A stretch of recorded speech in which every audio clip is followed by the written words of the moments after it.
Jurgen Klopp tertarik datangkan Leroy Sané ke Liverpool.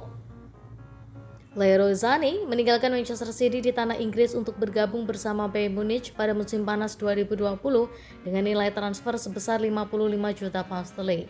Akan tetapi ia tak mendapat banyak kesempatan bermain dan pada musim lalu pemain internasional Jerman tersebut hanya membuat 22 penampilan starter di Bundesliga. Ia semakin terancam lebih sulit mendapatkan kesempatan bermain karena Bayern Munich berhasil mendatangkan Sadio Mane, yang mana pemain asal Senegal tersebut memiliki posisi favorit sama seperti dirinya sebagai seorang winger. Oleh sebab itu, Sané dikatakan ingin pergi meninggalkan Bayern. Dikutip dari laman Sport People, situasi itu coba dimanfaatkan oleh Jurgen Klopp untuk membawanya ke Liverpool. Klopp dikatakan sebagai salah satu pengagum berat untuk Sané, karena arsitek asal Jerman itu telah bertahun-tahun menyaksikan langsung penampilannya ketika masih membela Manchester City. Kedatangan Leroy Sané akan berimbas positif pada kekuatan lini depan Liverpool. Meski berhasil mendatangkan Darwin Núñez, namun Reds kehilangan beberapa penyerangnya sekaligus di musim panas tahun ini, seperti Sadio Mane, Divock Origi, dan Takumi Minamino.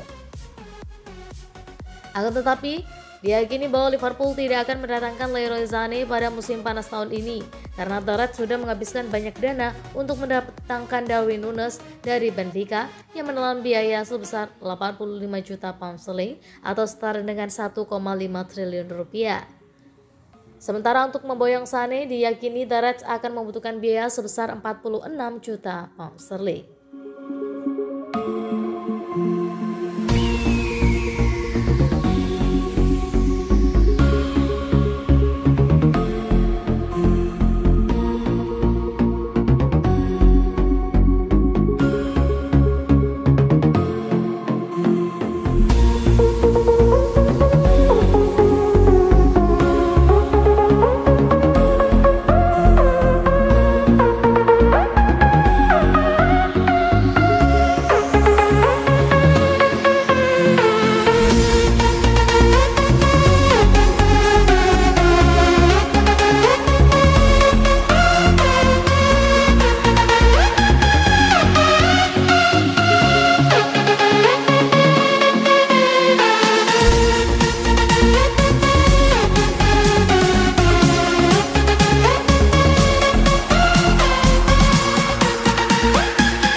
Klopp mau tangani Darwin Núñez dengan pelan-pelan.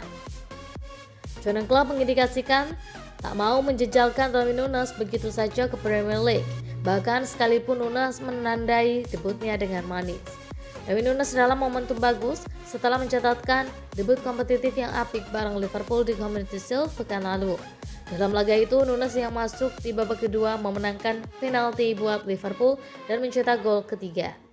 Liverpool menang 3-1 dan Núñez pun langsung meraih trofi di laga pertamanya.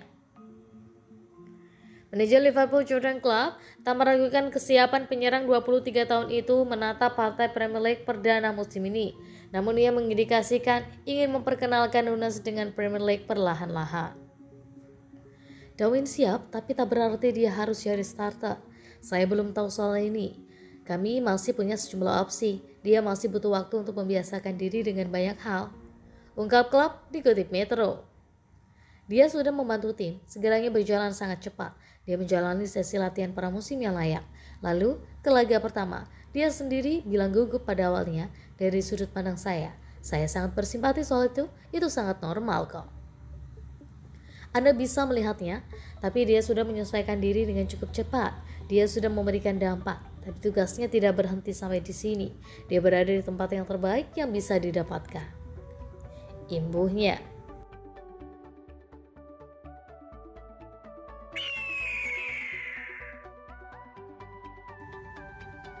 Alexander-Arnold, nilai Liverpool gagal jika hal ini terjadi. Trent Alexander-Arnold mengakui akan menjadi kegagalan besar jika Liverpool tidak memenangkan setidaknya satu trofi musim ini. Pasukan Jurgen Klopp nyaris memenangkan 4 gelar yang belum pernah terjadi sebelumnya pada musim lalu. Ditanya tentang ekspektasinya untuk musim 2022-23, Alexander Arnold mengatakan kepada Red Bull, "Sulit untuk mengatakan karena kami hanya ingin memenangkan segalanya sebanyak mungkin. Saya pikir kami punya skuad untuk bisa memenangkan apapun yang bisa dicapai.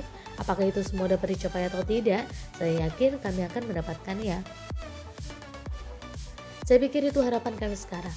Ini bukan tentang ayo bermain dengan baik dan berharap yang terbaik. Musim di mana kami tidak mendapatkan trofi sekarang adalah kegagalan besar.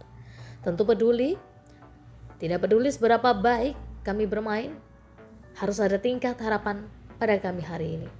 Kami harus memberikan trofi setiap musim minimal 1, tidak peduli apapun, dan kemudian apapun yang lebih besar dari itu benar-benar bagus. Saya pikir itulah yang dimiliki tim-tim terbaik. Jika Anda melihat tim Manchester United yang mendominasi selama bertahun-tahun, mereka seperti minimal 1 trofi per musim dan tim terbaik melakukannya. Begitulah cara Anda mempertahankan kesuksesan. Kami memiliki bakat dalam skuad untuk bisa keluar dan melakukannya. Jadi saya pikir kami melewati hari-hari bukan sebagai underdog, karena kami suka berpikir kami menghormati setiap tim yang kami hadapi. Tetapi ada juga kesadaran bahwa kami adalah tim yang luar biasa. Kami telah membuktikan diri selama 5 tahun terakhir atau lebih. Kami punya squad, kami punya pemain kelas dunia. Jika kita semua bisa tetap bugar, maka tidak ada batasan nyata pada apa yang bisa kita capai. Tutupnya.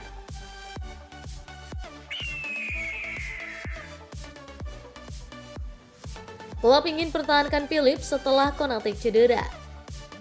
Jurgen Klopp mengakui bahwa cedera Ibrahima Konate mungkin akan mengesampingkan transfer musim panas untuk Nat Phillips, yang sekarang dapat diminta untuk tetap sebagai pelapis. Phillips telah disebut-sebut akan pindah dari Liverpool pada jendela transfer ini, di mana Fulham dan Bournemouth di antara klub-klub yang tertarik.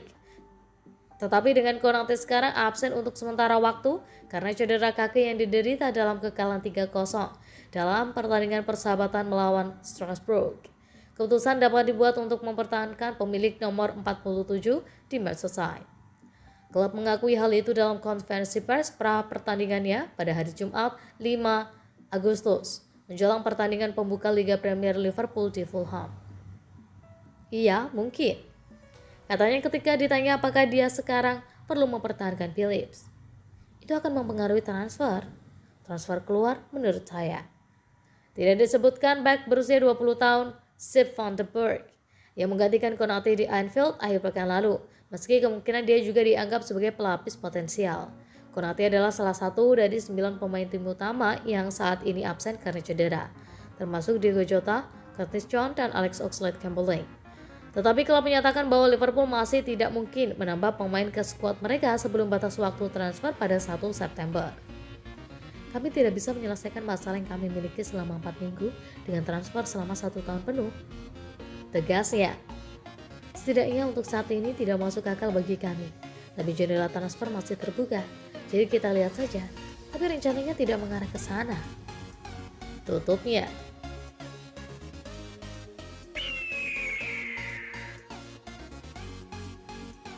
Kedatangan Darwin Núñez dan Erling Haaland takkan pengaruhi Mohamed Salah dalam persaingan raih Golden Boot. Sejumlah klub papan atas Eropa sibuk menambah kekuatan skuad untuk mengarungi kompetisi musim 2022-23. Tak terkecuali dengan Liverpool. Sejauh ini mereka sudah mengamankan tanda tangan 3 pemain, termasuk diantaranya Darwin Núñez yang dibeli senilai 80 juta euro dari Benfica. Bukan hanya Liverpool, saat rival abadi Manchester City juga melakukan hal serupa, melepas Gabriel Jesus dan Raheem Sterling. Mereka berhasil merekrut Erling Haaland. Hal ini membuat persaingan untuk memenangkan Golden Boot atau penghargaan untuk mencetak gol terbanyak sepertinya akan semakin ketat. Namun Jurgen Klopp menilai jika Mohamed Salah sama sekali tak akan terpengaruh dengan kehadiran Núñez dan Haaland. Ya, mungkin saja Salah akan termotivasi, tetapi itu hanyalah omong kosong. Anda tidak selalu harus beranggapan bahwa seperti setiap berita soal Liverpool adalah hal yang penting. Ujar Klopp seperti dilaporkan Goal International. Saya pikir Mohamed Salah bukan tipe pemain suka memikirkan pemain lainnya atau seberapa sering mereka mencetak gol. Mungkin di bulan Mei dia akan berharap sudah mengoleksi 34 atau 35 gol dan 2 pemain lain, Núñez dan Haaland, mengoleksi 32 gol. Sebelumnya saya tidak bisa memprediksi atau melihat hal itu. tambah dia.